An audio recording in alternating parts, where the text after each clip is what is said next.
If you're with me today, you are getting ready to write an Inspector course, and you might be concerned about how to remember quotes or which quotes to, in fact, remember. So you'll see here I've got my post-it notes ready. I've got 3 pages that, for me, summarize the quotes for me. But before we do anything, I think what you've got to remember is you're not memorizing a text here. It's not about learning it by heart. It's about understanding the humans in it, understanding why they're suffering. So I will equate it to this random elephant I have on this pencil. This is a very, very old thing. You can see it's holding a heart there, but the whole premise of elephants is they don't forget. And I think here, when you think of Priestley's message, he's saying do not forget the voiceless. So if I'm thinking of why he wrote the play, he's saying this, don't forget. Now, of course, Mr. Burling is the prime example because, well, you can argue he forgets or he remembers but chooses not to. And what I love about this play, so if I understood this as the humans in this and their suffering, An Inspector Calls is one of my quotes because it's one inspector. One inspector arrives to challenge Mr. Burling, and that is enough. So if you think of Mr. Burling's empire as a house of cards, if you have this visual, when you stack the cards on top of each other like such, how much does it take to topple it over? One phone call. And I think that's the power of questioning people. It's the power of asking why. And that is one of the words that the inspector repeats in Inspector Calls. Mr. Burling just simply has this motif of why. Why did you do that? Why did you stop? Why didn't you go back? And that is a very powerful question. All right, so let's obviously screenshot this if you want, and work through it independently. I'll just give you a chance to do that here. Here is my first page. Yep. And I think before I work through it, why don't you have a quick read of it? Here is my second page. Just screenshot for yourself. And then here is my third page. And this is, now notice here, this is before I've actually picked out the things I'm actually going to use. When I had my whole novel with me, this is what I did. Okay, so pause now and actually look through it quickly. Read the columns so that when I go through it, it makes more sense. Okay. First up is the setting. Now, I love how it's inside the house because Mr. Burling, in the form of Inspector Ghoul, breaks that invisible barrier between your private life and your public life. He walks straight through the door in the symbol of this inspector. The dining room here, again, the symbol of a family time. I mean, I like all that, but I'm going to focus on the lighting and how when the inspector comes in, the lighting becomes brighter. Those are my 2 quotes. So in the beginning, it's intimate. It's a big change. So I could say it's a contrast if I wanted, because the whole play is a contrast. So if I wanted to learn about methods, if I wanted to revise methods, and I wasn't sure how I would do it, why don't you simply talk about contrast? These 2 men are polar opposites of each other. So antithesis means the polar opposite, the contrast, the yin and the yang, the black and the white. So you can see straight away, I've already got one method that I can probably apply across the entire play. I love the illusion of a trick that turns into a reality. I just love the idea of illusion versus reality, because Mr. Burling does live in an illusion.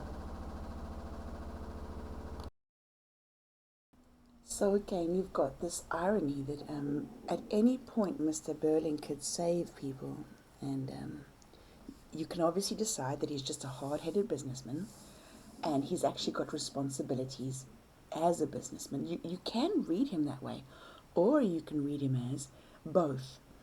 And on the business field, yes, he's actually following the laws, and the laws don't protect workers. So he's not being difficult there. He's following the grain. He's following the rut that society has laid forth. But of course, that's the very thing that Priestley is accusing him, is challenging. I do like this word polemic. If you don't know what this means, this is one key word I will borrow. It's when an author has a verbal attack on anything, be it a character or a society. So polemic is a great word because the entire play is an attack on men and women like Mr. and Mrs. Burling. But then, of course, Priestley saves society by showing how the children break the mold. And that's another really great metaphor. Remember, if you're using metaphors to explain this, it shows clear understanding of the play. Now, I'm loving when Mr. Gould, Inspector Gould, simply says he doesn't play golf. This for me is such a great quote because it's easy to remember. And also, you can't play games with people's actual lives. So again, you've got that illusion that all his decisions don't matter. And then the reality is of people literally starving. So again, I just love, it's this illusion. I can link them together because Mr. Burlingham is, well, and men like him, remember, he's an archetype. He's an example of the typical man at that point who runs a business. And then, of course, this lovely motif, repeated questioning. You could say motif if you wanted. That's how you spell it. I mean, in Macbeth, it's sleep, sleep, sleep, don't sleep. The idea by this is whatever the word is that's being repeated, that's the message. That's the core message. It's the same as nursery rhymes. When you want children to learn a lesson or learn a rule and you put it in a nursery rhyme, the repetition helps them remember and the rhythm helps them remember. Now, this isn't a poem, so we'll look at rhythm in the briefly in the poetry. So again, you can see here, this is all very, very much the same. I do like this one quote in the middle of the play that the inspector says. You can hear the voice of Priestley here. We have to share something. If there's nothing else, we have to share our guilt. And I love, again, the idea of sharing. Now you'll notice playing, sharing, and then later on, Sheila's pretending. These are all childhood words. Childhood words. Look down here. You stole. These are, if I put it at the bottom, now for a higher mark, this would work as a pattern. They're tier 1 words, which is basic words. So, play, pretend, which Sheila says later, share, and steal. Don't steal that, that sort of thing. Now, I love this because, again, it contrasts. Mr. Burling is not a child, but he may as well be because his behavior shows that he is being the bully in the playground. He's breaking other people's sandcastles. That's another great metaphor. So, right, you can see over here, there are lots. These are quite nice. There's the word responsible. This is a repeated word. We are responsible. It's a noun or a verb, depending on your sentence. But why don't you, if you get confused with that, just say it's a theme. You just say it's the theme of responsibility, because that's also a method. It runs through. You can even say it's a motif because it's a repeated word. Don't worry about noun and verb. If you get confused, rather step back and talk about themes. Right?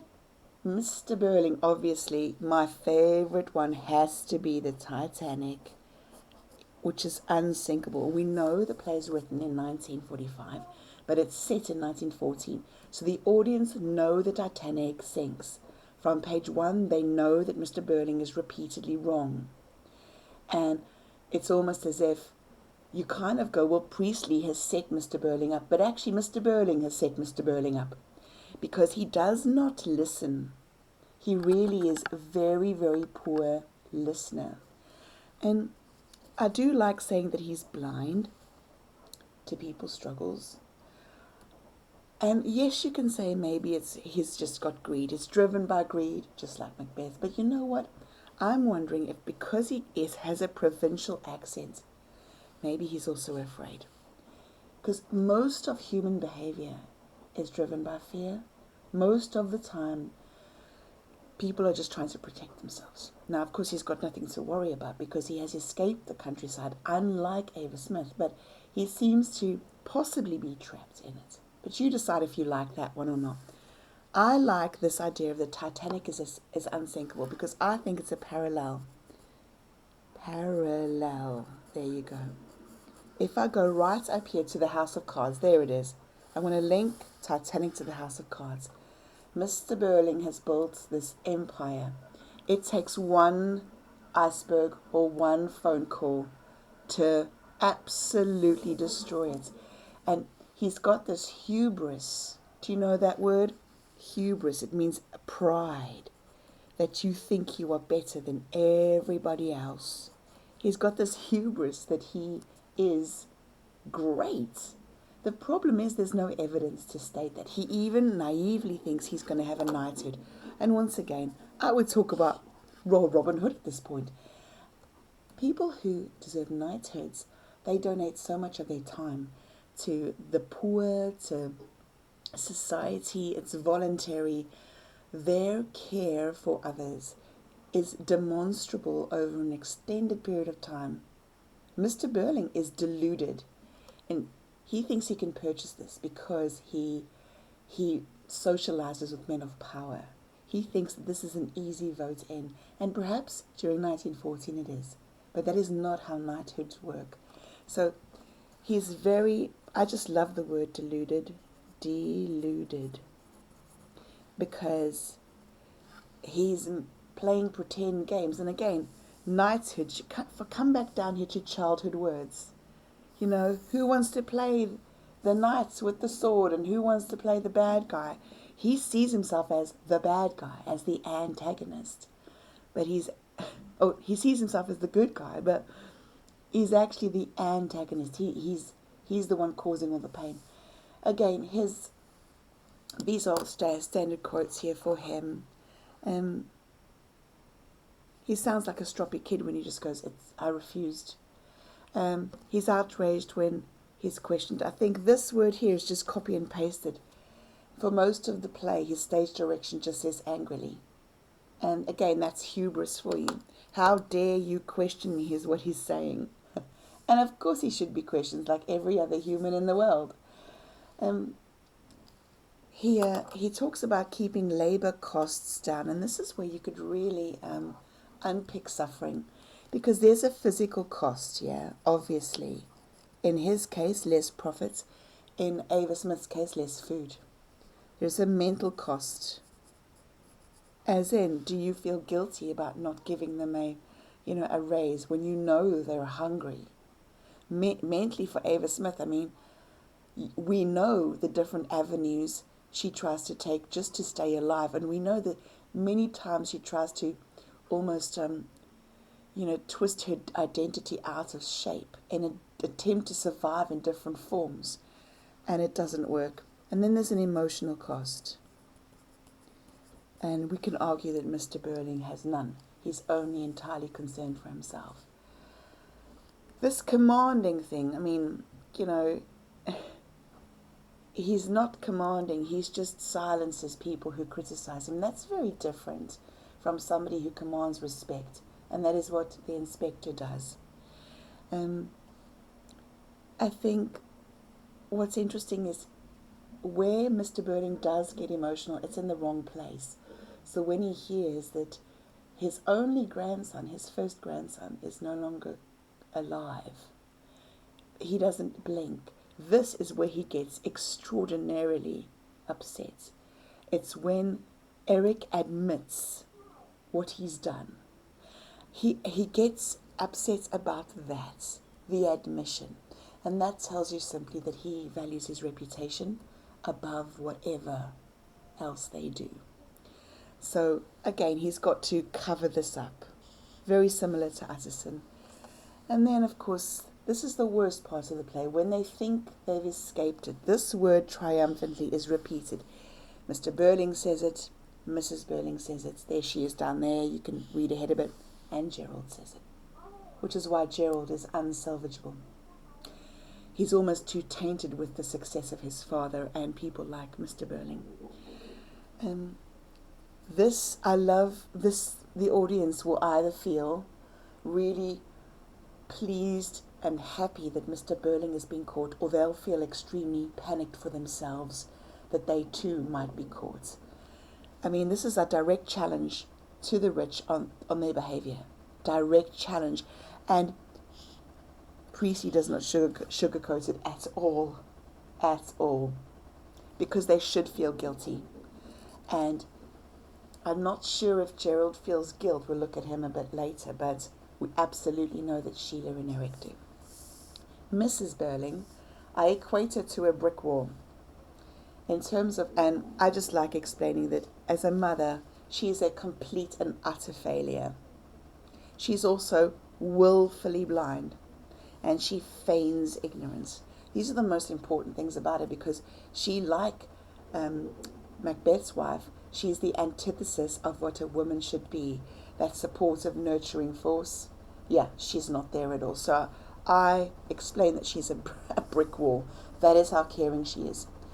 And again, she basically echoes his words as just an echo, which tells you that they are one and the same.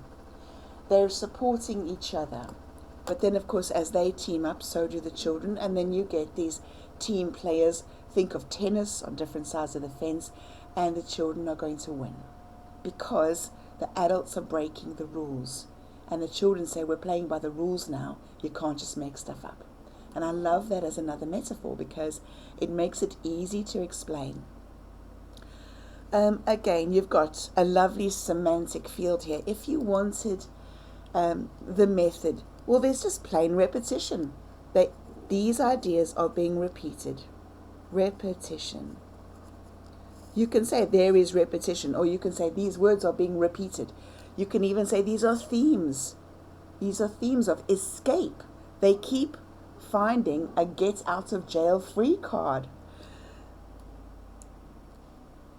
The thing that I haven't mentioned yet is this. The word wretched. Do you remember Jekyll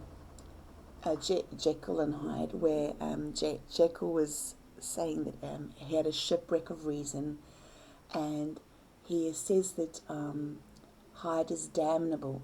Damnable and wretched are the same. It's a very religious word.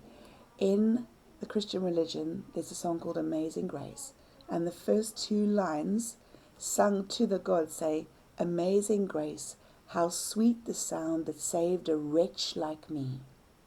I once was lost, but now I'm found, was blind, but now I can see. Wretched means something that is beyond saving. So think of the peanut butter sandwich. An open peanut butter sandwich you have, and then when you go down to the garden to eat it, it falls off your plate, it tips over and lands face down on the ground. You pick it up, and it's got grass, sand, grits, muck, leaves, water, all instantly embedded into it. You can't salvage the sandwich. Even if you scraped it all off, it's also on the bread, it's on the crust, the wetness from the ground is soaked into it. That's wretched. It's beyond saving. It's unsalvageable. Just like a shipwreck from Jekyll was unsalvageable. Just like Mr. Burling is unsalvageable because he refuses to change. Let's write that word down. Salvage. Now, oh no. Is there an E with an A? You guys get to check. Can't remember now. I'm too busy focused on my quotes. You have a look, okay? But unsalvageable, you cannot restore it to its original form. They keep calling Ava Smith wretched. Now, Priestley, he's very cruel here. He's not cruel because he wants to be, but he's brutal. And he really confronts them with the pain that they're causing these two people, these archetypes, by making Ava Smith pregnant. I mean, he could have just had a young girl. He adds a completely vulnerable young kid. And that's what makes this impossible to understand.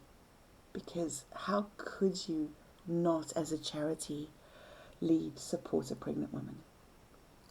She only becomes distressed when she didn't know it was Eric. She's not distressed necessarily for the grandchild, because look at how she responds in the end. She, like him, her emotion is misplaced.